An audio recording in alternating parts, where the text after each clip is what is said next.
In his world, Gungnir was the ultimate reaper, holding his crown as the most dreaded, mythical shadow the world had ever witnessed. But then a twist. That same titan of murder became a common high school boy. Don't let his new facade deceive you. The lethal instincts remain untouched. He utterly dismantles a mob of goons as if it were child's play. After erasing his foes from the shadows, he embraces a tranquil existence as a typical high schooler. But to see this, we must rewind to his past. This man is the apex predator of killers. He was on a final contract to escape that life. Cornering his mark, Chairman Akagi, he displays a truly divine celerity, moving between bullets as if they were frozen. He eradicates all who stand in his way. Akagi felt the icy grip of fate. Escape was impossible. He pleaded for his life when hate, another blade in the dark and Toji's sworn brother, ended the target for him. Their syndicate demanded Akagi's end. So, as ordered, they silenced the chairman, completing their mission. Just after the deed, Toji's eyes fell on Akagi's phone. He witnessed an image of the man and his daughter.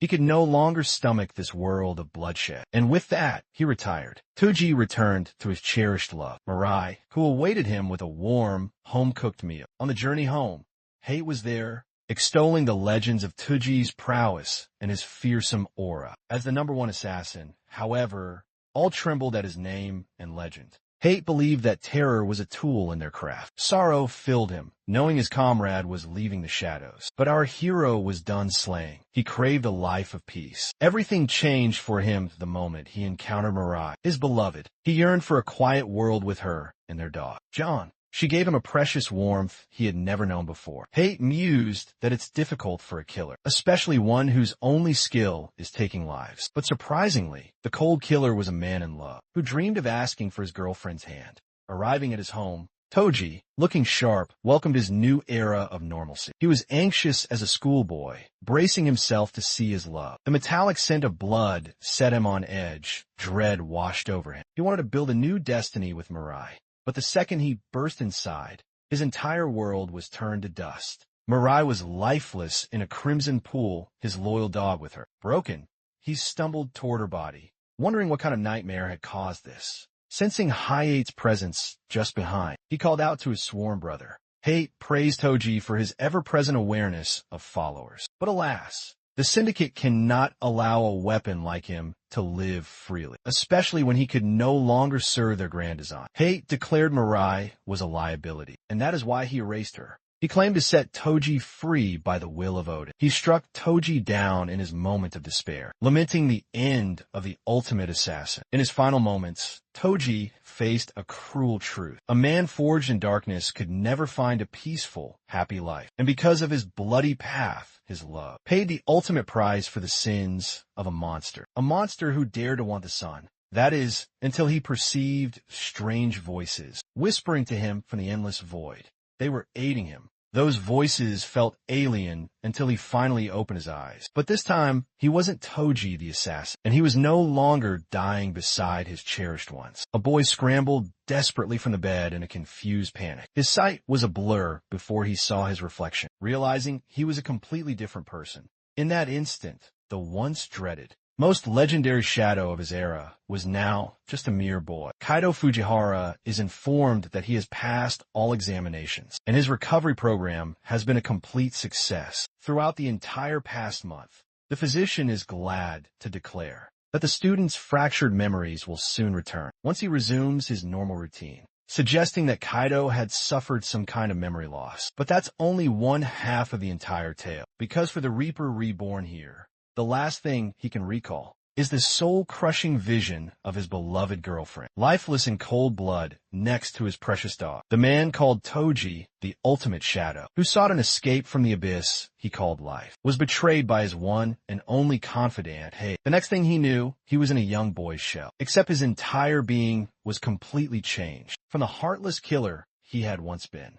There's far too much of a mystery for him. But for the time being, the man has assembled a few facts. During his confinement in the hospital, it seems that Kaido Fujiwara, the original soul of this vessel, was tragically struck and became another truck coincidentist. While walking to school, the boy had a grave head injury. That demanded an emergency operation. and after a deep, month-long slumber, he finally awoke. Only this time it wasn't Kaido. Instead, it was Toji who was strangely intrigued about the surgery and how it was even performed. Tragically, he possessed no answers as to what transpired after his demise. His last memory was that of a voice, declaring that Toji's brain was completely without damage. Connecting the dots, the man realizes his very mind was stolen and repurposed. A great confusion grips him regarding the chilling details of the aftermath of his murder. But a tidal wave of sorrow overwhelms him. The very same ruthless killer sheds tear after tear, mourning the loss of his beloved and their stolen future. In the following scene, Kaido leaves and meets his new parents. Kyoko,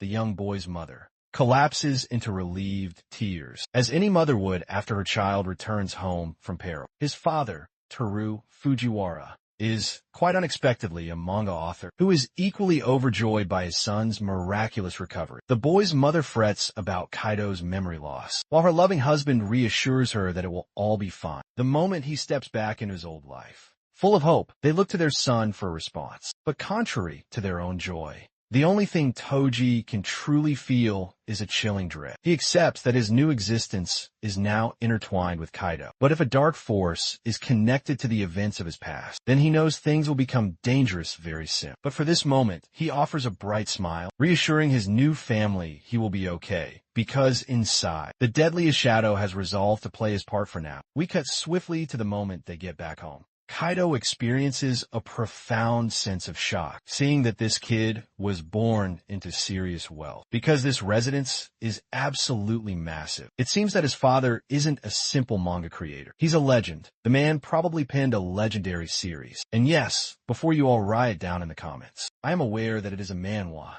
Also, his mother hails from a long line of famous doctors, so there is that to consider. Kyoko leads the boy toward his room, and upon entry, Kaido needs a moment to process the entire space. The assassin observes the perfect order of the room, immaculately arranged, and to be frank, it's not very different from a normal teenager's private room. Remembering the boy's loving parents, he recalls how both of them were deeply worried and constantly visited to watch over him at the clinic. This proves Kaido is deeply loved by his new family, and it echoes in the assassin's mind his girlfriend's only wish, for him to find happiness. This is the kind of simple joy that the killer could never have. Because of his bloody path, if nothing else, the Shadow Toji will not lead a life that brings any more pain to Kaido's family.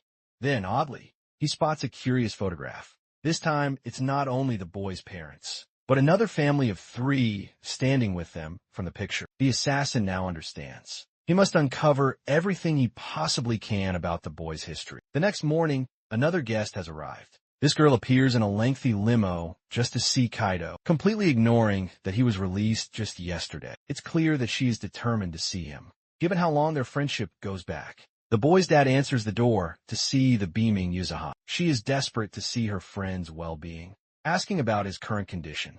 Just as his father is preparing to reply, Kaido peeks out, and he recognizes that Yuzuha is the same girl in the photo. Without losing a single moment, the girl crushes him in a powerful hug, voicing her deep concerns for his health. Kyoko is happy to watch them connect, just like always. As for our hero, he is analyzing everyone's every move and deduces the new information that Yuzuha must be his closest childhood friend. She's thrilled and wants to take him with her to school, but Kaido politely declines, noticing that this girl's family status is even higher than his. Teru tries to intervene, but Yuzuhara shoves him into the car, swearing to look after his well-being. She turns back to declare a grand celebratory party for Kaido's complete recovery. Both his parents are flabbergasted and return to their work, while the young duo leaves for their school. At the school, a pack of delinquents that look like utter street trash are getting ready to enact their scheme.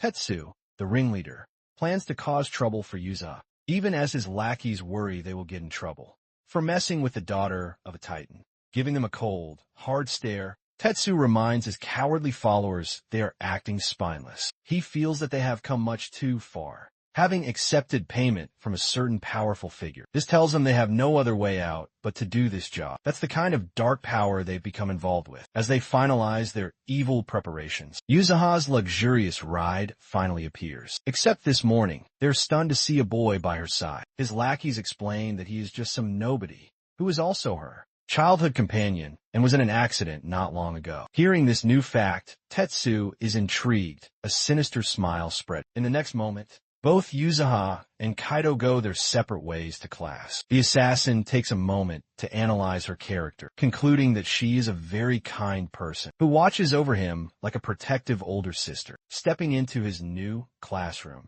Kaido gets a taste of a truly normal experience, having never once been to a real school before. The lost boy asks for his desk, and appears glad to see him. But that same boy's bright face shifts from a smile to stark terror when he sees the massive Tetsu looming just behind Kaido. The menacing brute singles him out, announcing that there is no seat for Kaido in this room, and that he is now coming along with them. A moment later, the same thugs lead him away, while the unsuspecting Kaido is just here, wondering if they have a special desk here for him. Recalling the way those thugs were laughing before, Kaido realizes that they must be trying to trick him, especially since they're all staring him down. Annoyed now, Kaido asks to know where his seat is, while Tetsu and his gang find the whole display very amusing. Striding up to the boy, the punk gives the boy a cruel choice. If he can grovel on his knees, then they might be content to let him go with a light beating. Apparently, this guy has some personal grudge, because Yuzuha prefers Kaido over him.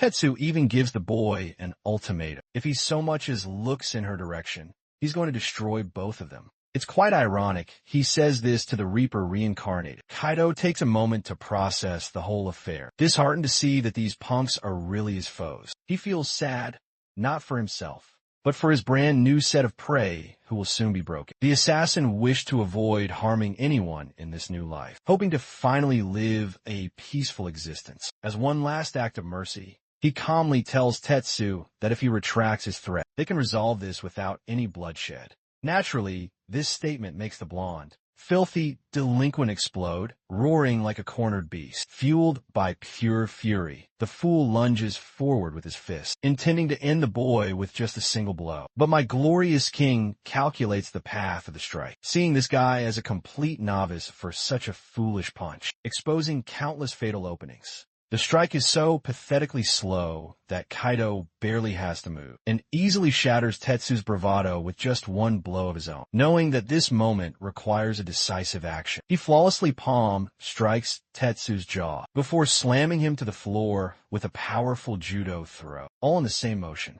Realizing this peaceful world is nothing compared to the hell he once knew. Some time passes before Yuzuha arrives, rushing to help, only to find this man radiating power, standing tall before the blinding afternoon sun. It seems this man was not in peril. He is the peril. Yuzuha is completely stunned, asking if the person standing before of her is really the same timid Kaido she has always known. Yuzuha, in disbelief, asks if he's the one who beat them all down. At first, our hero seems reluctant, but after a moment, he creates a story that he was pulled into a senseless brawl. It seems Yuzuha heard the rumors as well, which is why she hurried up to the roof to check on him. She wants to accept the idea that a gentle-looking boy like Kaido could never be part of such a vicious altercation. But that's only until she notices a small stain of blood on it, believing that he must have been wounded in the fight. Kaido tries to explain that he is completely unharmed, but Yuzuha is a frantic mess and shouts at him for making her worry so much. Her panicked anger quickly turns to sorrow, unable to bear the thought of him being harmed.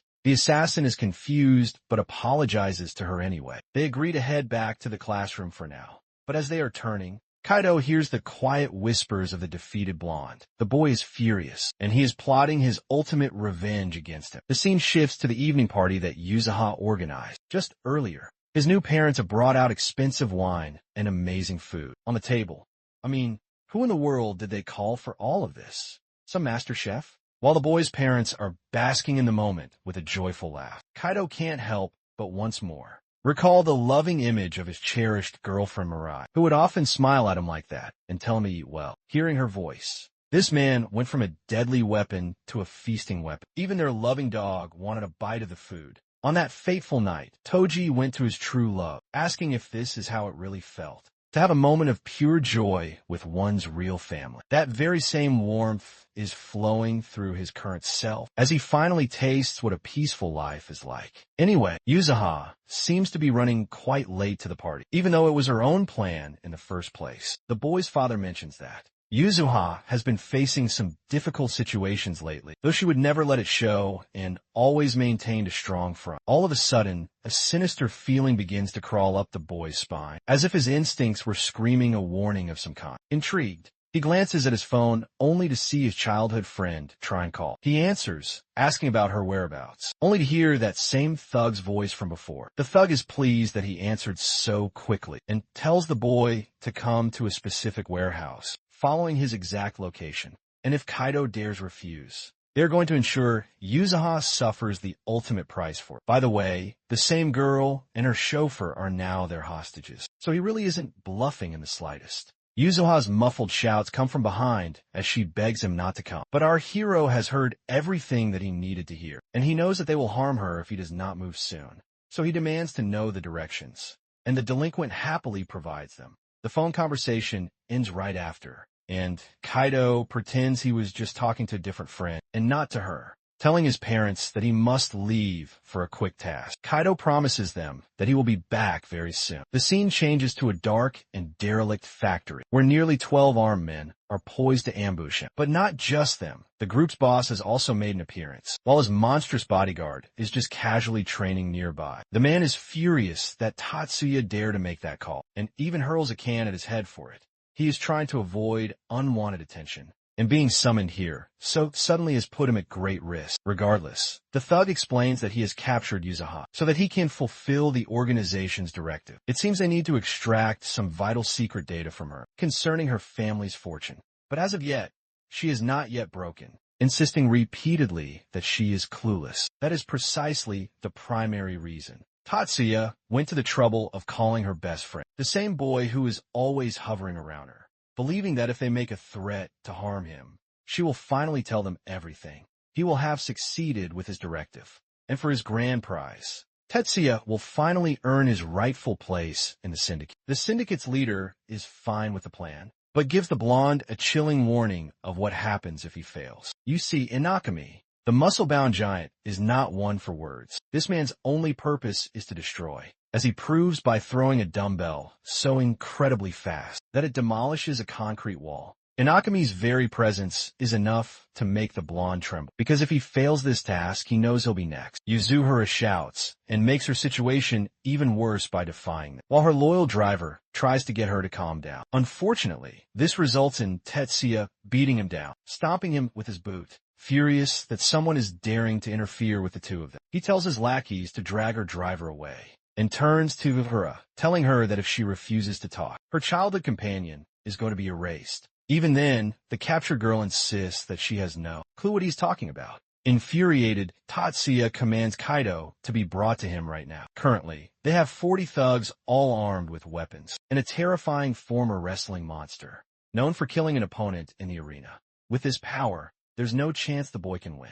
The blonde is completely sure that Kaido cannot defeat Inakami, and in the end, Yuzuha will have no choice but to talk. The view shifts to our hero, who has finally located the path to the factory. Outside, there are a few idiots who will soon be his new prey. Calmly strolling right past them, the boy exhibits no fear, while one of them finally realizes that he's their intended target. But it is already far too late, because this man without effort dismantles them all with a vicious blow to the throat, dropping them to the ground in a second. With the 3 guards neutralized, the rest of the thugs blindly charge forward. But it is their final day as the student mops the floor with them, tossing one of the men into the trash with a deadly glare. Kaido tells the thugs not to cross his path again if they ever wish to continue living their pathetic lives. And yes, that treasure is truly real. Back inside with Tetsuya, his boss is getting worried that the boy is not arrived, even guessing if the boy simply decided to run away. He is a child,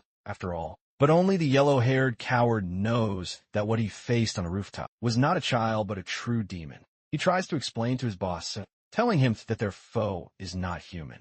Speaking of that monster, they hear their own men yelling Fujiwara's name from outside the building. Yuzuhara is stunned, while the blonde coward is now fearing for his life. The door flies open as a man's body is tossed like a rag doll, crashing right down at Tetsuya's own feet. Intrigued, the muscle-bound monster turns to face his target. Meanwhile, the seemingly innocent young man reminds Tetsuya of his previous warning from before. This man is finding it difficult to hold back his power, just so that he doesn't actually kill these thugs. Mr. Suwa is in disbelief, wondering how a single teenager was able to defeat 20 thugs completely by himself. Calmly fixing his tie for maximum effect, Kaido demands to be taken to his friend. Yuzaha's terrified scream echoes throughout the entire factory, panicked that he actually came for her. Because of her voice, he knows her exact location is 30 meters away. He is relieved that she is still safe, and he surveys his surroundings for the armed men ready to fight him. In the space of what feels like no more than 53 seconds, this man moves faster than light, clearing out the entire room, stunning the boss with his truly godlike power as he defeats every single man there. Even Tatsuya is cowering like a scared little child, realizing that they messed with the wrong person and found out. The cold hand of death is now on him, as our hero grabs Tatsuya before balling a fist, swearing to make him feel true agony in the next few seconds. This man unleashes a storm of lightning-fast blows, perfectly shattering Tatsuya's collarbones, his lower ribs, and both his elbows. As if that unimaginable agony were not enough, the man hurls him into the nearby wall. With a single, effortless shove, Mr. Suwa's men are all petrified, and they absolutely do not want to be erased by our hero. They try to make a run for their lives, but he reminds them he is paying them for this contract. Suwa is finally beginning to see the true magnitude of the danger they are now facing. Their target is not some weak little boy, but a true monster. Because she is blindfolded, Yuzawa has not witnessed a single thing. He walks over to her and tells her that everything is going to be okay. Just as our hero is about to free her from the ropes, the behemoth throws his fist to obliterate it. The punch connects with a massive boom, while Yuzoha cries out in terror. Suwa believes that they may actually have a shot at winning, thanks to the ex-pro wrestler's inhuman physical power. But tragically for him, when the smoke and debris clear, it is shown that the attack did not even touch him. In fact, Kaido has already delivered a powerful counterkick to his foe, halting him in his tracks. The wild wrestler is unfazed and readies another strike, but it is also deflected by Kaido, who then drives a crushing punch into his face. The strike is so powerful that it breaks his nose, and even then, the wrestler believes that Kaido will not be able to beat him with that kind of power. After trading a few blows with the man, the assassin realizes that he's facing the strongest fighter of the group, and due to his current body of a high school student, it is hard for him to fell this guy as he usually would. So instead, he takes a different kind of approach. Just as the wrestler is preparing to crush him, our boy moves like lightning and vanishes from his side, making his new target the giant's vulnerable ribs. From that moment, Kaido delivers a powerful flurry of strikes, all aimed on that one single vulnerable point, kneeing him and striking him, until the muscle-bound monster feels true terror and is knocked out cold. Call him David for felling the great Goliath. Witnessing their inhuman wrestler get defeated like that, the last 6 men run for their worthless lives, which is likely the most intelligent choice they have ever made. Though normally, Kaido would have eliminated all his targets. Right now, he has to take care of Yuzaha. He quickly unties her bonds and gives her a reassuring smile, stating his immense relief to see her unharmed. He tells Yuzaha that the danger has passed and that Kawai, her loyal chauffeur, is also going to be just fine. Of course, this sort of horrific experience is not normal for a girl like her, which makes Kaido ask her if she is frightened. But in a funny twist, she grabs his tie and instead of thanking him, goes completely ballistic on him for choosing the worst possible plan. You see, he could have just called the authorities to handle the situation, or spoken to the adults, but no. The hero had to make a grand entrance and defeat 40 men alone. Still, Yuzuha expresses her sincere thanks that he came so far to rescue her, but it hurts her deeply every time he puts his life on the line like that. Her current emotional state is so similar to Mirai's, who would always beg Toji to come home safe, constantly scared that she would lose him one day. Kaido understands her feelings and promises his dear friend that from now on, he is never going to make her feel worried again. Their quiet moment is broken by the pained groans of Kawai, the poor man who got beaten for absolutely no reason. Kaido hears the wail of police sirens and knows the cops have arrived, telling her that it is finally time for them to go home. Over on a different side, Saw somehow managed to get away, unable to believe how. Not even the muscle-bound giant was able to defeat the monstrous boy. Apparently, this man also has his own master, who seems to be some sort of shadowy king of the underworld. This terrifying master states that he has sent a Lancelot to handle the boy. Now that the boy has interfered with the Great Will Organization's agenda, he is going to pay the price. But before that can happen, let's go back to our hero's side of the story. He has returned home and is resting on his bed, feeling bad that he made his parents worry by going alone like that. While they are both sleeping peacefully, Kaido thinks about how concerned his parents were when he returned. Luckily, the authorities did not detain him for any kind of questioning because he was not truly involved. As for the attackers, their true objective and ultimate mission is still a mystery to him. Then there is the issue of the man in command, who also vanished after the entire ordeal. From the evidence he has, he senses that there is something far more sinister hiding in the darkness. As he is jogging outside, he reaffirms his vow that he will not let anyone around him get hurt ever again. Suddenly, a series of projectiles are fired at him, forcing him to leap high up into the air. The man who threw them is actually quite surprised that the boy was able to dodge them all. By the way, Kaido already sensed someone was tailing him home, which is the entire reason he came outside in the first place, giving the shadow an open target. Turning to the man, Kaido demands to know his reasons. The sinister man is impressed that the boy was able to detect him, even from inside his own room. It is the first instance he has been discovered like that. And with this information, it is certain that this boy is not a normal kid, giving respect where respect is earned. Kaido compliments the spy for hiding his presence and for being on a completely different plane from the weak thugs he fought at the factory. From those two observations alone, it is clear that this man does not operate in the world of normal society, which brings up the question of why he was watching him to begin with. Kaido's stalker is very impressed and believes that the young man also has some ties to his own line of work. But our hero keeps things vague and insists he's just an ordinary high school kid, refusing to waste any more time on words. The man draws his daggers for their fated showdown. This entire scenario is very nostalgic for our hero, who recalls his life from before. The assassin before him proclaims the end of Fujiwara Kaido. This very man is called Sanjo of the Great Will Organization, ranked as number 67, entering his battle stance. Kaido knows that he, too, was at one time a part of that same syndicate. Let's look inside the headquarters of the Great Will Organization. Council member Akatsuki is enraged that, even with the capture of Yuzuha, they were not able to acquire any useful information. Akatsuki says that they should have sent a lance for the task from the very beginning to ensure its completion. Let us zoom out and understand the power of the syndicate. This organization has the ability to throw the entire world into chaos, thanks to its 1,000 deadly assassins under its control. Among these, the top 100 killers are seen as the elites and are bestowed the title of lance. Each lance is so skilled that they have a nearly 100% completion rate for every single job. Among other topics, Minami and Akatsuki are in agreement. Minami states that they are looking for a legendary treasure that will alter the entire balance of the world.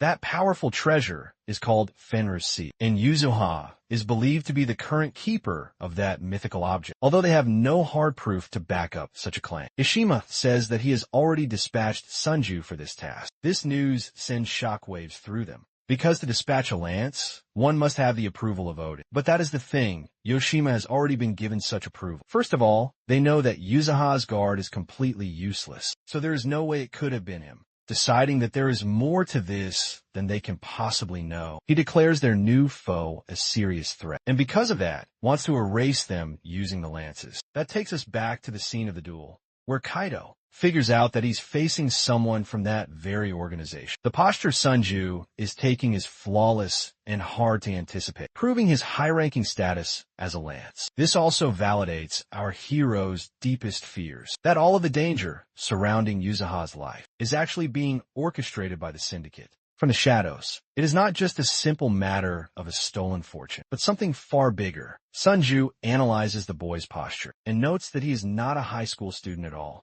The boy is completely calm and appears natural when a blade is near him. Sensing great peril, Kaido marks him as a threat to Yuzuha and surges forward to try and defeat him. The opening blows are easily dodged by the master assassin, who notes that the boy is unbelievably quick and is precisely targeting his fatal weak spots. From this exchange, it almost seems like Kaido is a killer of his own caliber. However, Sanji is no weakling. The man nearly slices him across the face, forcing our hero to create some distance from their short fight. Kaido has already gleaned a bit about his enemies' unique style of combat. Sanji is a warrior who uses his attack range as his weapon. The assassin is impressed with the boy's abilities and chooses to go on the attack by leaping high into the air. The dynamic has now shifted. And though he begins with a cross-slash attack first, the assassin fluidly changes his attack into a different form in an attempt to overwhelm our hero. Sunju is truly delighted to see his enemy dodging like a master. Meanwhile, our hero is starting to see that he's outmatched. When it comes to pure power and quickness, there is only one method to defeat an enemy of this level, and that is to use his immediate environment. While the elite Lance is pressing hard with his attacks, he believes that he's finally found a clean opening to strike. But much to his surprise, when he lands the finishing blow, Kaido masterfully escapes out of his own jacket before striking his neck with a deadly slash. Amazingly, the Lance was able to dodge it just in time. The blades edge tears into Kaido. Crimson drops fall. The chilling realization dawns. He's facing a true Lance. He feels his current vessel's limits, this weaker and undeveloped physique. But the Lance is impressed by the boy's cunning trap. He mentions how Kaido's flawless techniques prove that he is easily a master of combat. Except the one thing he's missing is true killing intent. His only directive was to eliminate a single high schooler. But now he understands why a Lance was needed for this job. Sanjo declares he's a danger to the organization's goals, with Yuzuha, which is why he must be eliminated immediately. Because of this damning confession, Kaido is now positive the Syndicate is behind everything, deciding to change his entire approach. The assassin finally awakens his killer instincts. Striking a menacing pose, he will no longer hold back, vowing to reveal a true taste of his murderous aura. Sunju explodes forward with his terrifying dragon dance style. A tempest of hundreds of blade strikes aimed at our hero. The Lance has become a beast in his assault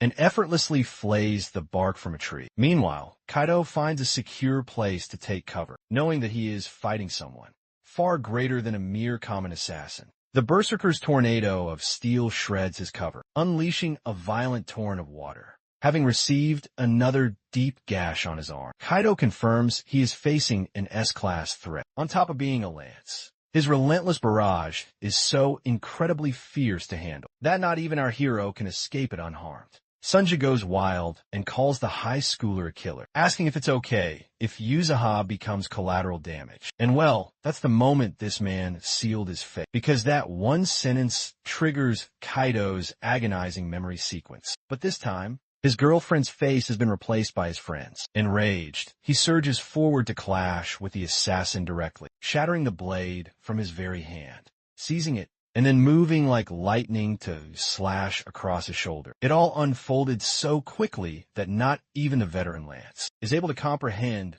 what just happened. All he can wonder is what kind of demon he is fighting. Our hero will not endure the same guilt and agony that he did before, which is why he vows to protect Yuzuha with his very life. The Lance says it's futile to fight against his destiny, as he will perish by the decree of God. The man is an arm down and still wishes to battle. His whirlwind of attacks is now completely useless because Kaido is perfectly countering every single move, like a battle-hardened master, calling the high schooler a pathetic coward. Sanji leaves a fatal opening during one of his strikes, putting him back in his place. Kaido vanishes and reappears behind him, brutally slicing open his thigh and mocking the professional killer for his arrogance. Brought down to such a state, Sanji can only wonder how this boy became so fast. In an instant, trying the same strategy again, he tries to overwhelm our hero. It only results in disaster for him, because Kaido carves a series of cuts across his left arm, stating that resistance is now pointless, as he has already analyzed all his attacks. In his next assault, Kaido moves with impossible speed, becoming a vortex of steel and carving his way to Sunju's flesh. Wearing his killer's expression,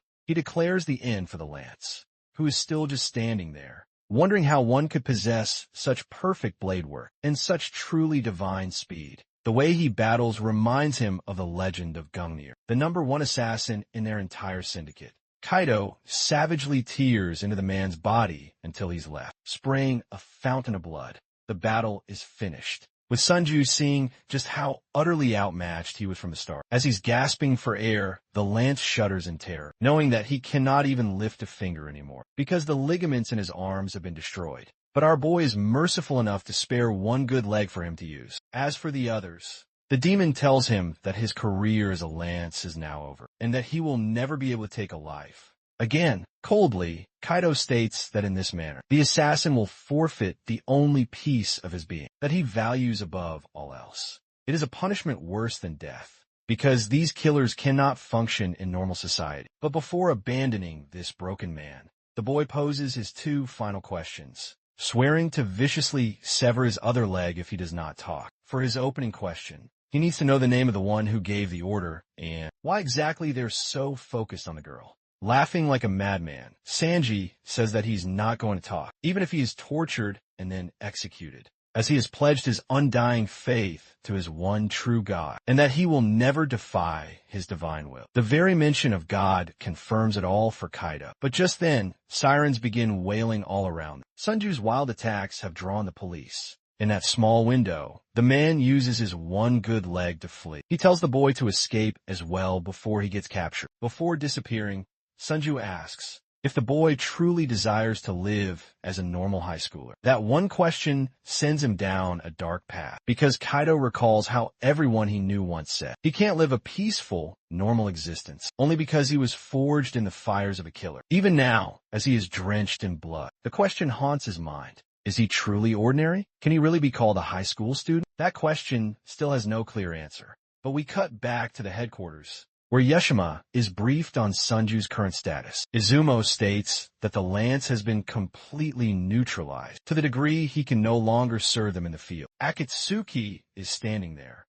astonished by Kaido's power to defeat a master assassin, gleaming with a dark excitement. Izumo agrees that whoever it was a demon, because Sunju said the boy's attacks were just like Gungnir's, a legendary name that demands respect among them all. Even Akatsuki feels it's blasphemy to say that, to equate this boy to the greatest blade wielder alive. Izumo sees their collective frustration, knowing that Gungnir's name is not spoken of so carelessly. Minami interrupts their heated exchange, while Akatsuki complains about the power and legend of Toji. However, they agree that this unknown bodyguard of Yuzuha has shown himself to be an extremely dangerous force. Not only did he ruin their mission, but he also defeated a lance-level combat. With this new information, Yashima and the council can no longer wait. The entire affair leaves Yashima pondering the secrets behind Kaido. Fujiwara.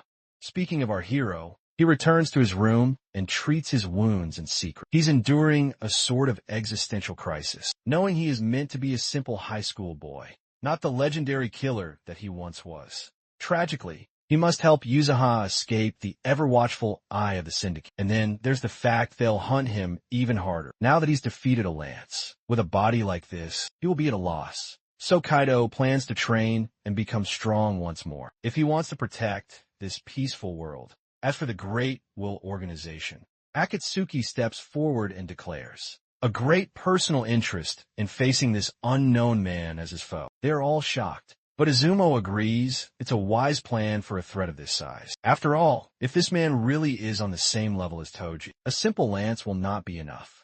A very curious Akatsuki is more than eager to use his power to eliminate the danger. By the way, this man is no joke. He is ranked 9th among them all and is a legendary assassin. A day passes after the events of Yuzuha's abduction. Kaido's parents and the girl throw him a huge welcome back party to celebrate his release from the hospital. To show his affection, his father reveals the omuris he slaved away all day to make, although that is a little difficult to accept, because the food looks truly demonic. After that, Yuzuha says she made a very special dish for him as well, as she reveals a delicious plate of beef stew before him. With a satisfied expression, she tells him to enjoy her perfect creation while it's still warm. In a moment, the flavor hits him. Our hero is instantly thrown into a memory of his past, to when he was about to leave home, and Mirai wondered if he would be working late that evening. However, that night, he promised her he would return for their dinner, because he just had to meet a contact and get a few things, giving no details about his real profession.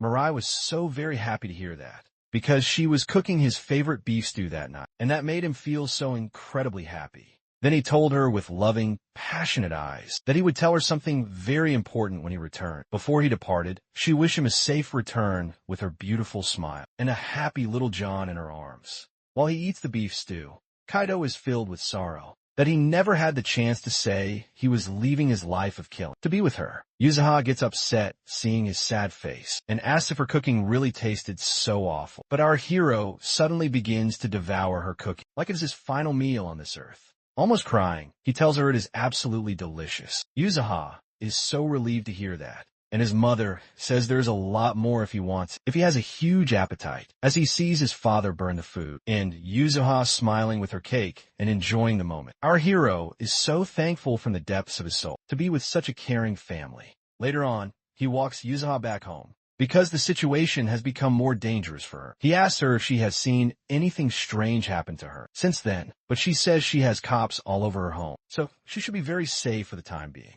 Puzzled, Kaido asks her why her chauffeur is not there with her, and she says she asked him herself to give her space, because he's just so clingy. It is so hard to have any fun with him always watching. Anyway, she tells him she had a wonderful time at his home, admitting it has been a very long while since she was able to laugh so freely. Her bright expression suddenly turns grim as she reveals she has been feeling very depressed since she lost her father. Hearing those words, our boy is rendered completely silent. Yuhura sees she has not informed him about that before because she did not want to make his memory worse. With such painful news, she says it was about 2 months ago, at the exact same time as the accident that put him in a coma. Kaido now sees that is why she was so distraught about losing him, as well back then. But she remained resolute and never let her grief come out, hiding it all behind her bright and cheerful attitude instead. Our hero apologizes to her for making her feel so scared, but Yuzuha tells him it is not a big deal,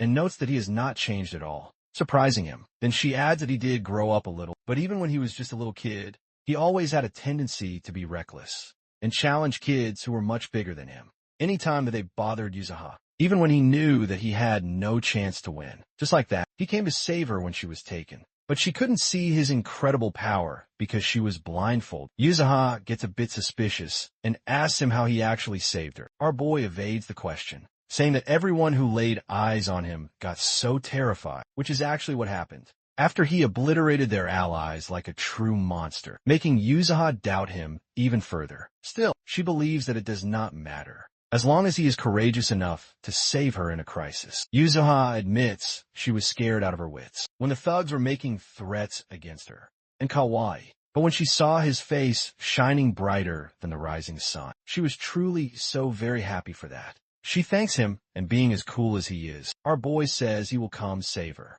no matter how many times she is in need, making her face redder than a fresh tomato. After that, the embarrassed girl tells him to come in closer and pulls out her phone for a cute picture with him. Happy with the amazing photo, she says she'll use it as her wallpaper so she can remember the great day, not thinking it could create strange gossip at school. However, Yuzuha whispers it will also help her to finally heal, and watching Kaido being able to worry for her so soon after his own life-altering accident, she feels inspired to finally stop dwelling on her dad's tragic end. Our hero smiles as he sees Yuzuha is fighting a battle just like him, and that gives him the strength to protect his cherished childhood friend even more. Right then, he is stunned when she shows him her phone and reveals a picture of her father. His very soul nearly leaves his body as he sees who her father is, and he asks if the man is truly her dad, to which she says his amnesia must be bad because her dad was always so good to him. With a somber expression, she says that many people around her spoke ill of her father, but he was always kind to her, and that is why she loved him from the depths of her heart. Looking at the image of Yuzuha's father holding her on his back, Kaido remembers seeing that exact same picture from before. After he completed his final job, it pains every part of his soul, as he knows he was the one who took Yuzuha's father from her. Seeing how depressed he is, Yuzuha asks him why he has become so silent all of a sudden, while Kaido tries to process it all, standing before the Akagi group chairman's only daughter, the very man he killed in cold blood. He tries to justify it, thinking that Hei was the one who took the final shot, and he would have never accepted the mission if he knew it was her dad. But he feels immense guilt because he blindly trusted the Great Will's decree. That Chairman Akaji had betrayed the organization, so he had to be eliminated. He feels even worse because he felt no remorse back then. Now he has dragged Yuzuha into danger as well, so he thinks about telling her that he was once a tool of the syndicate that ordered her beloved father's murder. He clenches his teeth in a deep agony, still unable to come to a final choice. The following day at school, he sits quietly at his desk while all the girls in his class gossip excitedly about the new transfer student arriving, wishing he is a handsome boy. In the end, our hero chooses not to confess to Yuzuha because the syndicate will never stop hunting him down just because he has defeated a single lowly lance. So his only path forward is to keep her safe at any cost. At that moment, the teacher says that a new transfer student is here, and when the boy requests permission to come in, our hero immediately knows that familiar voice. Staring in shock, taking one look at the pink-haired, smiling boy, he wonders what one of the divine spears could possibly want at his school. Recalling the last madman who came to kill him, his worst fear is confirmed, that the Great will scent this one as a direct counter to his meddling with Yuzuha's abduction. Instantly, the boy looks at our hero and pierces his soul with a cold, unwavering stare, openly showing him who his true target is. There is no longer any doubt that the pink-haired boy is Akatsuki, one of the Syndicate's 12 legendary divine spears, codenamed Biden. Sometime later, during the gym class, the entire class goes wild for their new transfer student as he effortlessly manages to sink yet another basket. The girls are falling head over heels for the pink-haired boy, while his own teammate is truly amazed that he is able to jump so high, despite being so short. Makoto shrugs it off, saying it was a good pass, and encourages his teammates to score another basket, while the opposing team gets very annoyed that the transfer student is already so incredibly popular with the girls. Meanwhile, Kaido does not lower his defenses for a second, as he finds it strange that the lance has not made a move yet, and wonders what in the world he is really plotting. You see, the lances are an elite force of the top 100 assassins, who are each given a number rank. And of those, the top 12 are known as the legendary spears, who are led by their almighty supreme leader, Oda. Each of these incredibly powerful assassins possesses truly extraordinary powers that can match 1,000 soldiers. When it comes to the art of assassination, these warriors can easily crush the entire army of a nation. These ultimate warriors are only ever used for the most vital missions, which forces Kaido to come to the conclusion that it can only mean they're dead set on capturing Yuzuha. Kaido looks down with great sadness as the painful past from his final mission haunts him, and he knows that the assassins must want the secret treasure that the chairman had apparently stolen from them. It continues to bother him that if Akatsuki chooses to move at this school, can he truly save the lives of all the students here, including his dear childhood friend, with his current body of a high school student? Sometime later, everyone goes back to their classroom, but the students still will not stop fawning over Makoto and keep asking him to go with them for some karaoke. He is an immediate hit with all the girls, who begin to fall for him even harder, after he says that he played a little bit of basketball back when he lived in the United States. Meanwhile, our hero observes the whole scene from afar and sees Akatsuki is not making his attack today, and he makes a resolve to stay on high alert tomorrow. Just then, he hears Yuzuha calling his name and asking if he can come somewhere with her after class. Our hero immediately turns down her request without even listening, telling her she should go directly home for the night. However, completely out of the blue, a hand is placed on his shoulder, and Makoto shows up from behind to greet the girl, happily by her first name, which immediately raises all kinds of red flags for Kaido, that he is now going directly after Yuzura. Makoto gives a self-introduction, but Yuzura says he is already well known as the handsome new student all over the school, and she asks how he even knows her name, since they have not ever formally met. The cheerful new student tells her, with a relaxed smile, that she is the high school girl who took over the Akagi group's vast fortune, which completely takes her by surprise.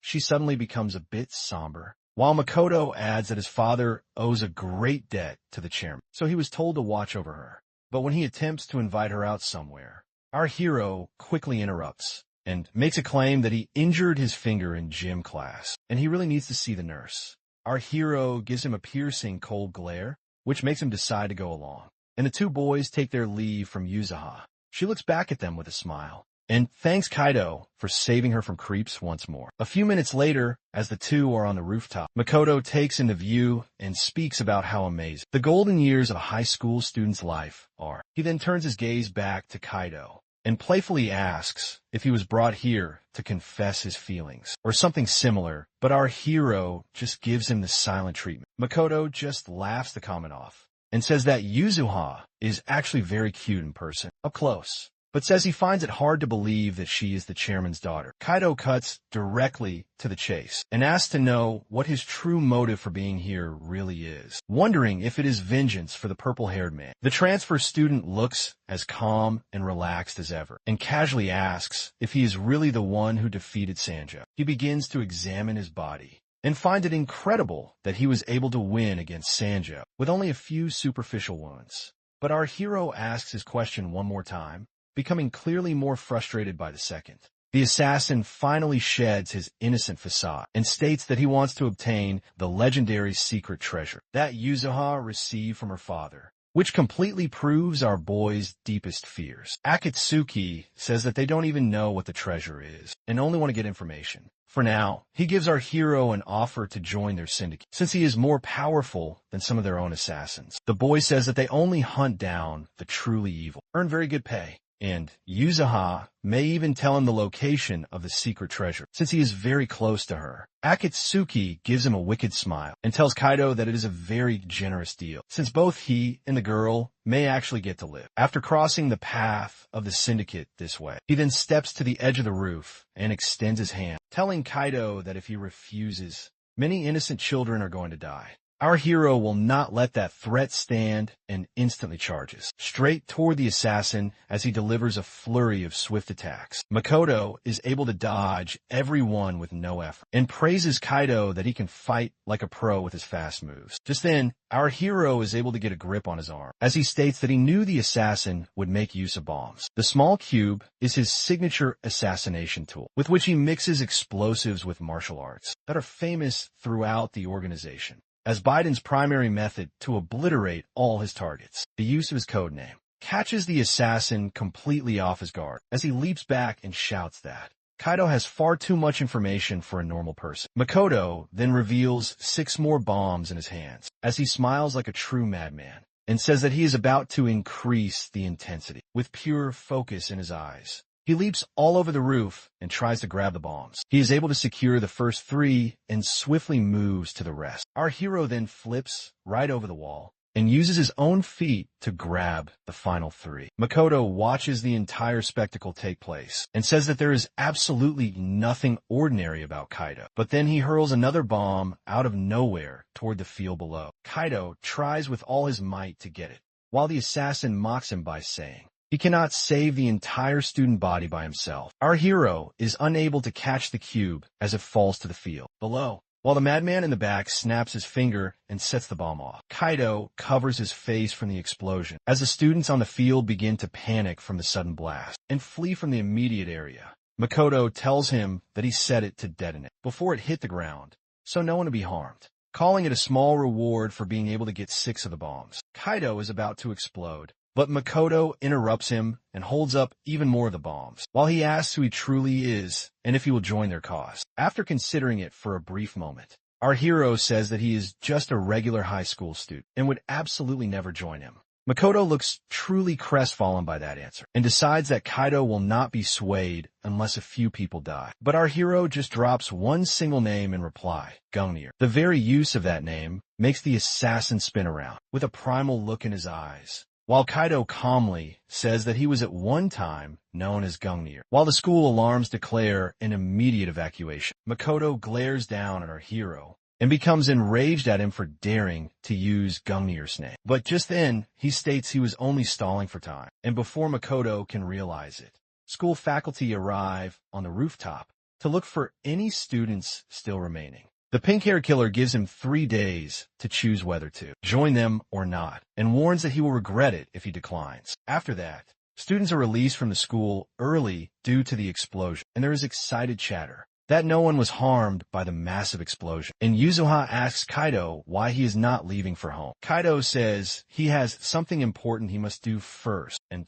tells her to stay home, since the explosion might be another attack directed at her. At that moment, Kawaii shouts with great passion that security has now been increased, and that he has begun training in martial arts to protect Yuzuhara. Yet his dramatic theatrics only seem to annoy her. Yuzuha asks Kaido to call her if something new happens, and he agrees, but after her car drives away, he turns back to glare at Makoto, as if to tell him he is not fooling anyone. Meanwhile, as Makoto watches our hero, he is certain that Toji would not let anyone defile Gungnir's name. Later on the public train, our boy wishes he has successfully diverted Akatsuki's focus away from Yuzuha and to himself instead, remembering that, although Akatsuki is the most recent of the divine spears, his skills are no laughing matter. Clenching his hand, he thinks about how he has adapted to his new vessel, but he still has a very long path to go before he can challenge a divine spear in a real fight. That thought makes him fear that he may lose if they battle after the 3 days. Yet, it does nothing to weaken his resolve to protect Yuzuha, even if it requires him to kill the pink-haired killer. Just then, our hero gets out at Shibuya Station and walks to the place where he was first executed. He jumps up to the balcony while wondering why he even came back, since Mirai would not be there waiting for him,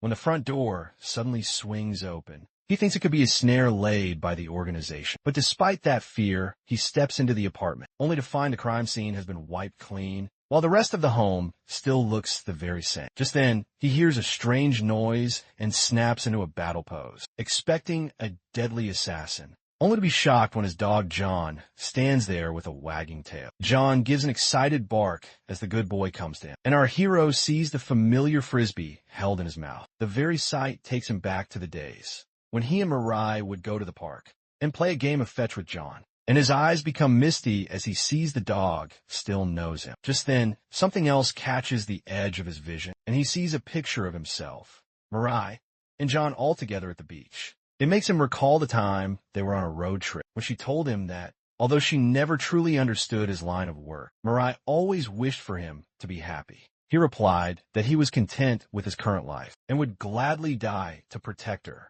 But Mirai simply said that a dead man can't be happy, and she wanted him to try to live for once. Now, crying like a heartbroken man, our hero grieves that he could never make her truly happy, and that she now only lives on in his heart. After that, he goes back home and explains to his family that a couple had to give up their dog because of some very difficult times. So he took it home and asked if they could please keep it before he can plead his case anymore. Taro happily agrees to take in the dog, and Kyoto says they can all take turns walking. When they inquire about the dog's name, he tells them that the past owners called him John. Later, he sends a text to Yuzuha to see if anything else has happened, and she says things are quite uneventful. She says she heard about his new dog and asks if she can come see it, but he tells her not to visit now, smiling at his phone because he knows what he needs to do. After that, he calls up Akatsuki, who sarcastically asks if he has changed his mind, since the 3 days have not passed yet. But our hero says he is done with all these games and is prepared to give Akatsuki a lesson on the school rooftop at sunrise, vowing to end this feud once and for all because he is Gungnir. Upon hearing the sacred name Gungnir, Akatsuki becomes so furious that he crushes the phone in his hand. In his heart, someone like Kaido could never be compared to Lord Toji, who is the absolute embodiment of a perfect assassin. But despite that, Kaido still has the nerve to claim the name Gungnir to his face. 3 years ago, in the Middle East, the two of them were on a deadly mission together. At one moment, Akatsuki made a very grave error, which got him completely trapped by enemy forces. His left arm was completely blown off, and it was certain he was about to die. Right as he braced himself for his final moments, Toji suddenly materialized and eliminated every foe in the blink of an eye. Akatsuki had given him his thanks, saying he was only able to get this far due to his last blast, and told him to get back alive, swearing to complete the entire mission from there. The next morning, the two of them meet up on the rooftop. Akatsuki coolly asks Kaido what he is even thinking, coming here for a fight while in a school uniform. Kaido says that he plans to defeat him right now, and then go to his classes right after. Laughing, Akatsuki says they both had the very same idea, and he says that ever since yesterday, he has been thinking about how Kaido's movements were almost identical to Gungnir's. He says he had once wished to be like him, but now that Kaido has made him feel Gungnir's presence himself, he will never be able to forgive him for it. At least, not until he has blasted him into little bits of burnt flesh. With a smirk, Akatsuki says that he wants to reveal a little secret before they get down to fighting. He states that he has placed explosives somewhere inside the school, and because his left prosthetic arm is wired directly to his brain, he can set them off instantly with just a simple flick of his fingers. If Kaido should lose to him, then many people will surely die, and the only way to prevent the carnage is by cutting the link between his arm and his brain. That gives him only two choices: to either sever his arm or to destroy his brain. However, Kaido calmly says that there's a third option. Explosives can also be deactivated if Akatsuki is rendered unconscious. Hearing this, Akatsuki is truly taken by surprise, and Kaido says that he already told him he knows Akatsuki. As Kaido prepares for the battle, he states that he did not come here to kill him, and he has only come to stop him. With a truly confident smile, Kaido asks if Akatsuki really thinks he can succeed with that, and with no warning, he explodes forward and begins his attack. Akatsuki is able to dodge it, but our hero knows that his true advantage is in knowing Akatsuki's methods and his temperament, because the physical power of this new body is nowhere near the same level as his own. Akatsuki hurls several bombs into the air, and when they go off, the blasts are meant to disable his target's eyes and ears. He follows that up by throwing a left hook. However, since Kaido is already aware of this entire strategy, he fluidly dodges and moves in to land a punch to Akatsuki's chest. In midair, Akatsuki twists his body and avoids the attack. Then he counters with his own powerful punch, launching Kaido flying back through the air. As Kaido regains his footing, Akatsuki says that flying backward to lessen the impact was the correct move, because a solid hit from his prosthetic arm. Akatsuki taunts that if he is truly Gungnir, then this pitiful display is nowhere near his true potential. The blow had already fractured Kaido's ribs, and he sees that divine spears are a different breed of foe, one that cannot be beaten by simply predicting their attacks. Kaido reflects that as a man of shadows, a tranquil life was never his fated path, but if he was given this second chance, there must be a purpose. Regardless of the foe, he will triumph without taking a life. He will endure for all the people who now depend on him. With a newfound resolve, he unleashes his strongest blow yet, and the two warriors trade lightning-fast strikes. But then, a piercing agony erupts inside his skull. Akatsuki seizes this critical opening, unleashing a vicious torrent of attacks. Kaido desperately attempts to dodge, but he cannot escape the onslaught. He tells his failing body he must concentrate on predicting his foe's deadly patterns. Akatsuki connects with a brutal kick, sending Kaido flying across the rooftop, with space now created between them.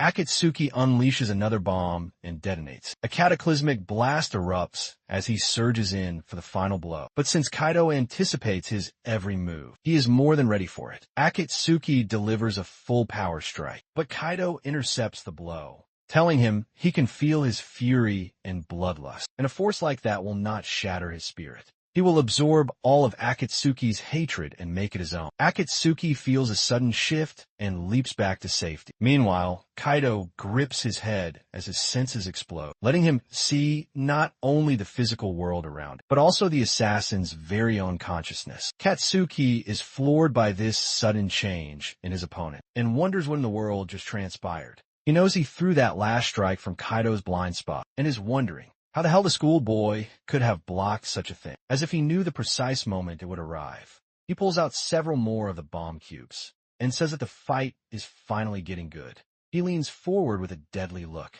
and says he doesn't know what Kaido is planning, but swears to shatter his defense with his next attack. Our hero assumes a defensive posture, knowing that Akatsuki is now on the attack. Once more, the pink-haired assassin drops a bomb behind it and uses its shockwave to propel another bomb cube forward, flying at full speed toward Kaido. A massive explosion follows, but our hero dodges the attack by becoming a shadow and sidesteps the blast at the very last moment, which causes the device to detonate safely behind him. Akatsuki calls him incredible for evading his signature move, but he thinks that if our hero could be killed so easily, then there would have been no reason to dispatch a divine spear. But our hero simply gives him a cold, silent stare and braces himself for whatever the pink-haired boy can do. Back at his home, John is woken by the blast, and so is Kaido's mother, who asks where that strange sound is coming from. She guesses that they might just be fireworks. Meanwhile, back on the rooftop, the two are still clashing with everything they have,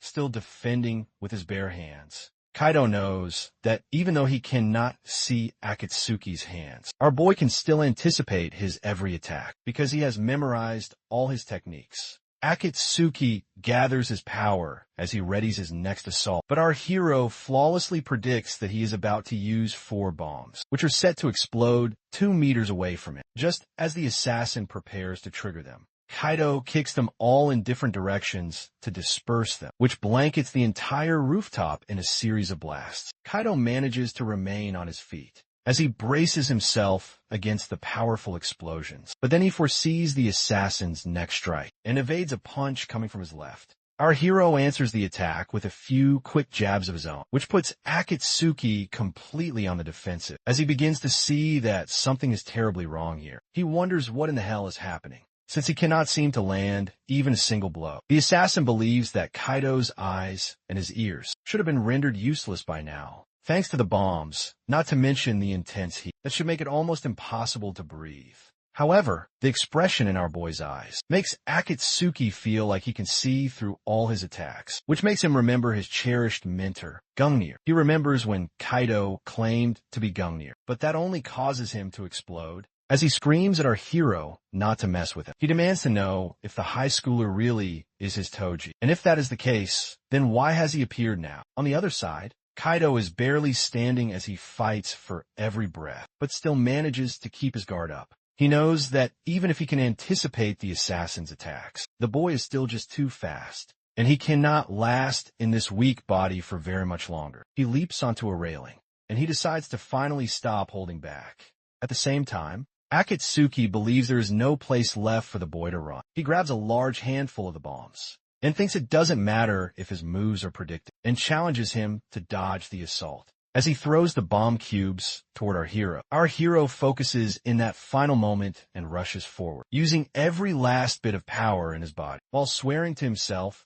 that he will never make another person unhappy ever again. Akatsuki detonates the bomb and bathes the entire roof in light, but Kaido continues to charge right ahead, even though his vision has been taken. He feels the assassin before him and goes in for a strike, but Akatsuki is able to dodge it and uses the bomb cube in his prosthetic hand as he throws a powerful punch straight for our boy's head. However, Kaido reads him like an open book, blocking the punch with just his elbow, which takes him completely by surprise, and follows the block with a crushing elbow straight to the face. But he does not end it there. He screams Akatsuki's name and follows with a brutal punch to his gut, then finishes the combo with a kick straight to his stomach. The final blow breaks his metal arm and sends the assassin tumbling over the rooftop's edge, and he falls unconscious as his body plummets to the hard, cold concrete far below. The scene then cuts to a distant memory, where the young assassin tells Gungnir to run and save himself and get away from the danger.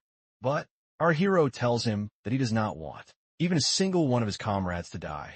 Gungnir knows that this kind of thinking does not befit an assassin, but that is the reason why he made his choice. No matter how powerful the enemy is, he's going to follow his own code of justice. Akatsuki finally awakens and asks Kaido why he rescued him, and he says that his main objective was to stop the bomb, and he never intended to take his life in the first place. The assassin smirks and tells him that he cannot defeat the entire syndicate alone. But Kaido is resolute that he will, no matter what, because that is the only code of justice he can have. As a former assassin, the familiar words and expression catch Akatsuki by surprise, reminding him of Gungnir. While Kaido declares that no matter if it is the Great Will or Odin, he promises to take them all down. That declaration causes Akatsuki to burst into loud laughter. He echoes Kaido's words and calls him a madman to even dream of such a thing. To Kaido's total shock, the assassin believes him that he truly is Toji, no doubt. The boy smiles and says that only someone insane like Toji could say something as completely wild as that, while our hero just stares at him in complete surprise. The pink-haired boy then gets to the most important question and asks him why he looks like a high school kid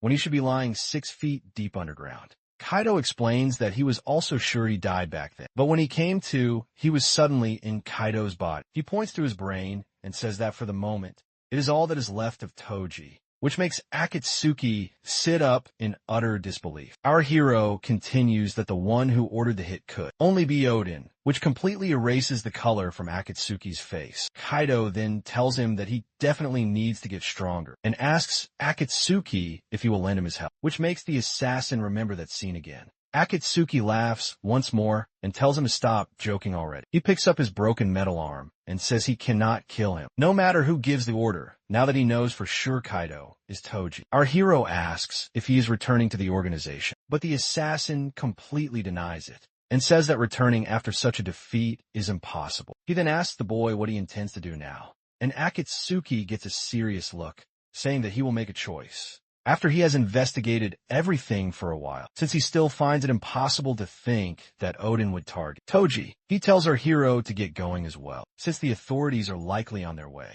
and jokes that the school will probably be shut down for some time. Our hero watches him leave and starts to call out his name, but then all of a sudden he crumples to the floor. He wonders what in the world just happened, as he feels his consciousness fade away. Meanwhile, some mysterious assassins step onto the scene and move to collect Gungnir. As intended, a voice begins calling out to our hero, telling him it's time to wake up, and he wonders where that sound is coming from. His eyes finally flutter open as he looks around, wondering where he is, and he sees that he is now back in his original body. The voice then speaks again, that he is finally awakened, and says to him that they are both one and the same now. Kaido slowly drifts toward him, which makes Toji's eyes open wide with shock. Kaido calls out his name again, and tells him to save Yuzuha with this power. But Toji does not want to leave, as he screams for the boy and reaches for him. Right then, he awakens, drenched in a cold sweat, and is met by a friendly dog's face, while still lying on the floor. He wonders where he could possibly be now. While in the living room, the parents watch the news, which mentions another explosion at the school. Both are incredibly concerned about the bomb incident, and Kyoto wonders if they should take Kaido to the clinic, as she looks at his messages,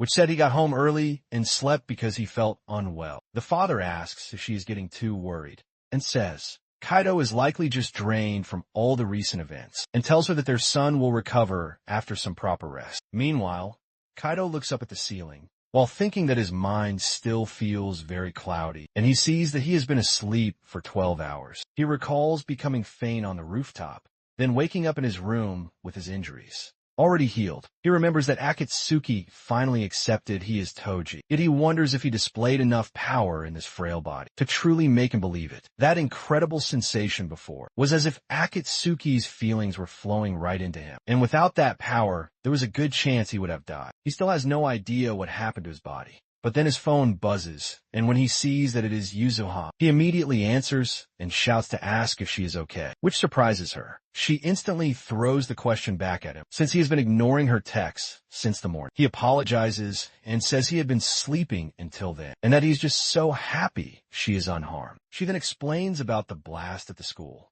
that blew the roof clean off, and that class is now canceled for a week, which he feigns having no knowledge about. She feels that something is wrong, and asks Kaido if he is mixed up in this somehow, which makes him break out in a nervous, cold sweat. She then begins to lecture him, and says he is always finding some kind of trouble, and even asks if instead of being sick, he was actually wounded in the school explosion. Kaido sits up and thinks this girl is as perceptive as ever. He turns the question back on her, and asks if she has faced danger, too, and then tells her to stop worrying about it, because he has decided that no matter what may come, he will save her. Yuzuha turns redder than a hot pepper and asks to know what has gotten into him, and tells him not to sidetrack her with cool hero lines. She keeps talking while in the living room.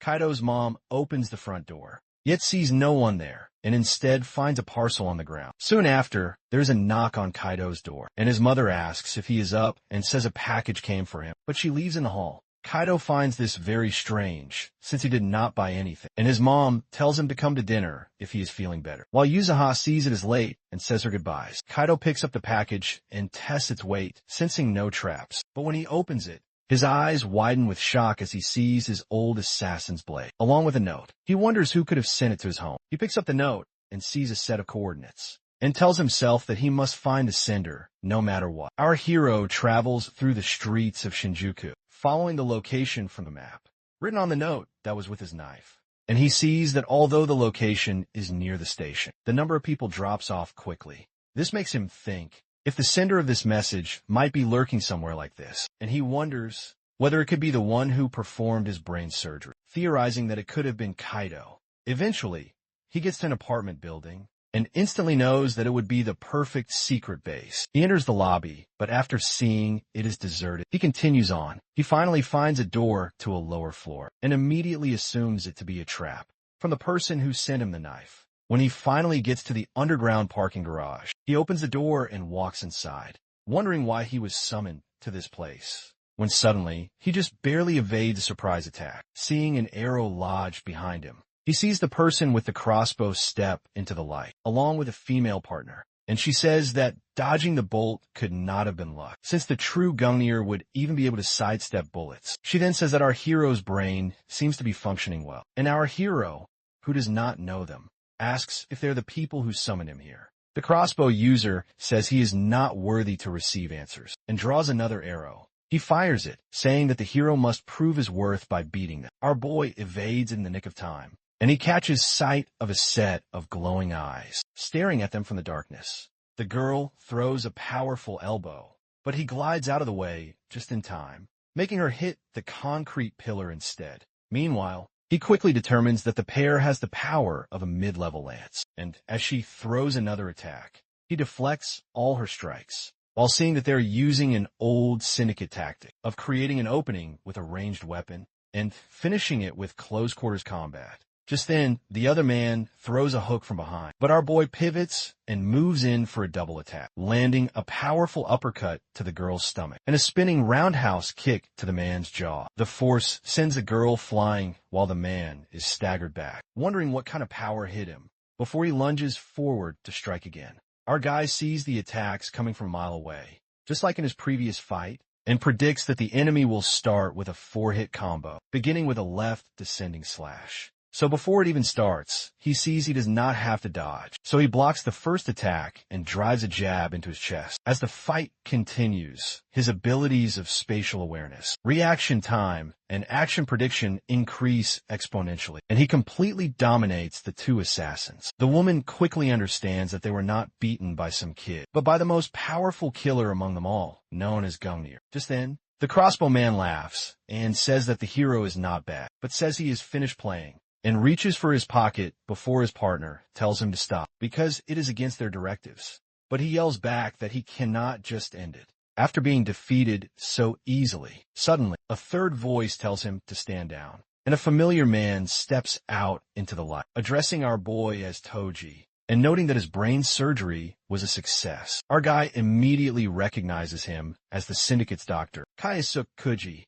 and accuses him of being the man behind the brain transplant and connecting him to the organization. But the doctor tells him to be calm, explaining that although he was the one who summoned him here, he was not the person who performed the brain surgery. He says that he has also left the Great Will organization and vows to tell him everything that transpired on the day he died. Completely bewildered, our boy turns to Kuji and asks who he is. Kuji says that he will explain it all, and tells Kaido that there was a secret order to kill him, and the one who accepted it was none other than his partner. Hey, at the sound of that name, our hero's expression immediately hardens into pure rage. Next, Kuji says that the order was extremely confidential, known only to the highest members, and he was one of them. He says that he leaked all the details, which let Kaido's brain be saved, before it was taken away by the organization. Hearing that, Kaido asks if that proves Kuji betrayed the organization, and then he asks to know about the other two. Kuji replies that they are agents of Argos, a covert unit that works under the direct control of the Japanese government.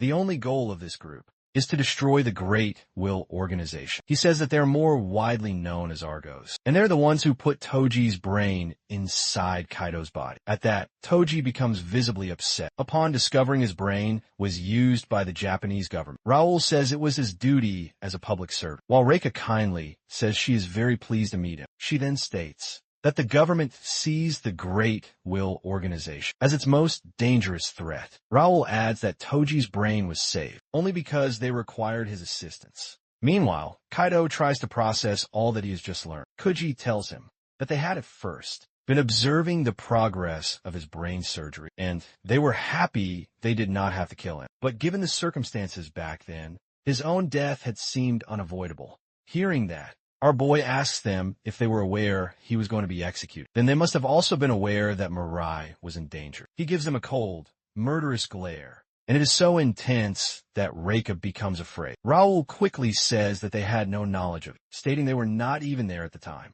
As his head begins to pound, our boy grabs it with his hand and asks if the new power that lets him feel killing intent is also a result of the brain surgery. But before anyone has a chance to reply, he suddenly falls to the ground, unconscious, leaving everyone else frozen in shock, not knowing what to do, while the others are all concerned. Kuji seems more curious about the strange new power he just described. Back at the Great Will Organization, Hashima asks Izumi if Akatsuki has sent any reports, and Izumi says that there has been no word at all, and Akatsuki has also severed every single form of communication. Izumi says that Akatsuki was always very hard to handle, but he knows that the 12 Divine Spears are permitted to do as they wish, so long as they do not betray Odin. Hashima then asks if he thinks it is possible for an agent of the 12 Divine Spears to be defeated, but Azumi laughs at his question, saying it is rare for him to hear a joke. He says that unless they are fighting against Gungnir's ghost, he cannot see Akatsuki losing to any other man. Hashima says that Gungnir's power was truly monstrous, but he tells him that the man is now dead,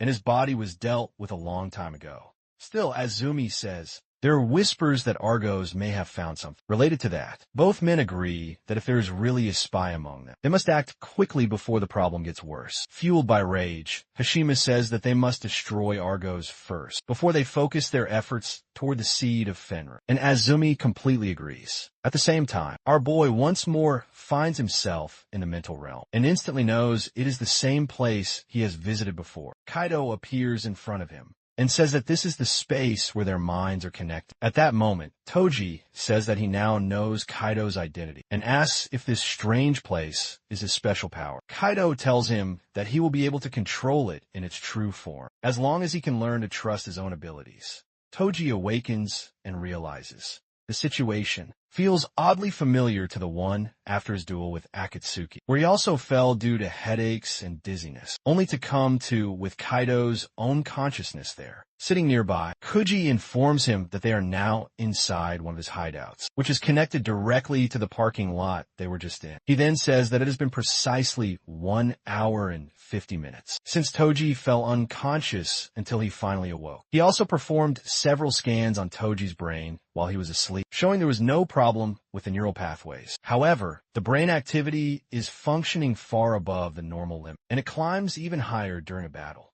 According to Kuji, the killing intent Toji feels is probably caused by this increased brain function. While he says that getting an expert's diagnosis would be best, but for the time being, he can say with absolute certainty that the condition is very dangerous. Kuji warns him that the overload has already put him in a deep coma, 4 hours on end, and if this is left unchecked for too long, the pressure will become fatal. Our hero gets to his feet, slowly raising his blade and pointing it directly at Kuji. He coldly tells the man that he still has not responded to the question from before. He demands to know if Kuji let Mirai be taken, just so he could get him to join. Keeping his tone calm, Kuji says that he had no knowledge of it, so there is no need for him to take his rage out on it. The man then asks if he would have rather died along with her. Before the tension can rise, Raul suddenly bursts the door open, and his voice shouts as he tells our boy to lower his knife. With a very serious look on his face, he mocks the man, saying that the Great Will Organization is a very dangerous force, trying to destroy the world. And now, one of its unhinged former members is sitting there, trying to lecture them. Kuji cuts in, explaining that Argos thinks there are 2 keys to defeating the Syndicate. The first is Gungnir, while the second is a mythical treasure known as the Seed of Fenrir, something they must protect at all costs. Hearing this, our hero's mind immediately goes back to the time Akatsuki was after Yuzaha for this very purpose. He then asks what they want him to do. Hearing that, Raul wastes no time in mocking him again, saying that now he finally seems willing to cooperate. But Toji reassures them, as he says, that destroying the organization is already something he has resolved himself to do, with or without them, and Raul agrees, because a common objective makes him easier to trust. With that, Kuji reveals their grand plan. They're going to assault one of the central facilities of the organization, where our hero was once stationed. Few even know of its location. It is the scientific institute where forced human evolution, known as Project Avalon, was researched. It is also the home to a special team that is devoted to studying the seed of Fenrir. If they can breach Avalon, they can find out everything about the treasure. Our boy thinks that it may also guide him to the truth behind why Yuzuhara is being hunted down. He then tells Kuji to give him the complete details of the mission. When the fated day finally comes, an aircraft flies high over a mysterious location. Kuji stands right next to him, explaining that if he can steal and erase the research, it will deliver a crippling blow to the organization. The operation is just about to start, and as he prepares himself for the assault, the clock ticks down, and only 5 minutes are left before the breach begins. As 3 minutes are left before the craft reaches the drop zone, Raul looks over at Toji and asks if he is feeling afraid. Toji calmly says that he feels the same way Raul does, though in his thoughts, he quietly knows that the moment he has been waiting for is finally about to begin. In the operations room, just before the assault starts, Kuji gives out the last details of the mission. He says that the research center is split into 2 primary areas: the surface-level complex, which has 20 stories, and the underground complex. In the past, this location was used as a training area for assassins, but now it is focused on research, meant to create mutant assassins through genetic engineering. Hearing that, Reika says that it is essentially a factory that transforms normal humans into monsters. Continuing with his briefing, Kuji says that their main objective is on the 3rd level of the subterranean area, where the most important data is kept. This includes essential information on the seed of Fenrir. Then Raul describes the mission. The goal is to get the data and, if they can, destroy the entire facility as well. For this mission, they will divide into 2 groups, with one of them drawing the attention of the security guards, while the other team breaches the building. Although Avalon is a highly confidential research site, its defenses are not at the same level of a real military base. Still, getting inside will be hard, since they have no accurate intel of the internal structure. Toji volunteers to manage the infiltration by himself, but Raul gives him a very smug reply, saying that was the entire plan from the start, and implying that he already knows the real reason. Toji has been allowed to live until this moment. With a very sly grin, Raul says that our boy's life will be used for the cause of world peace, and adds that he will be going inside with him, meaning they will have to work as a team. With only 90 seconds now remaining, Raul and Reika begin to give their final orders. The man tells everyone to stay at their designated posts, while Reika informs the team that 10 agents will go with her to the rooftop, and another 10 will go to the main entrance. She says that their job is to create a loud, distracting approach to keep the security forces busy, giving Toji and Raul the chance to get inside during the chaos. Our hero tells her that they will succeed without any issue, and Raul tells him that they will be making their approach from the south side. As the door opens, Raul says that he can see almost nothing through the dense clouds, but our boy says that he can clearly feel Avalon just below them. As their target location approaches, Toji turns to Raul and proudly declares that he is no longer going to be Gungnir. He is Kaido Fujiwara. With that, the mission begins, and everyone starts to leap off the plane. Our hero plummets through the air, and Raul tells him that he is falling too quickly, but he pays no attention to him, because he is just thinking that. This is the facility of the Great Will Organization, where they create their assassins. And here, he will finally learn why Yuzuha is a target. When they get to the parachute deployment point, everyone opens up their parachutes and lands without issue. Raul gets extremely angry with Toji, because he was afraid our boy was going to die. But it turns out that he is very familiar with stunts like that, clearly annoyed by his constant complaining. Our boy tells him to conceal his parachute quickly, before someone can see him. They hide in the trees and survey the area, and Raul says things are proceeding smoothly, just as Kuji had told them. So they should have no trouble infiltrating from the southern gate. He tells Toji that he will open the gate, and suddenly, a blast goes off on the roof above them. Reika sends a message that, according to the plan, both teams have commenced the diversion. So she tells both of them to quickly enter the facility, while Raul opens the gate. Our boy stands there, thinking that it has truly begun. As the gate opens, Raoul tells him to go in first, and he will follow. Alarms go off, and an emergency alert is sounded in the facility that there has been some suspicious activity, and the security forces should go immediately to the rooftop and the main entrance. The scientists who are in the facility panic and wonder who would dare attack the organization's base. As all the security is distracted, Toji and Raoul move swiftly through the hallways together. Raoul thinks that Reika and the others are doing very well, and wonders if all of the security has gone to the rooftop and main gate, as it is much too quiet. Suddenly, Toji senses 4 enemies coming toward them, so he quickly moves around the corner and ambushes them first. He takes out the first one with a strike to the head, and the others begin to fire at him, but he moves like lightning and also disables them with just one precise punch. Raoul is amazed to see how quickly he took down 4 enemies with only a knife, and he wonders how much power he was hiding before when he battled both of them. Toji tells him that the stairs are right ahead, and they have to move fast.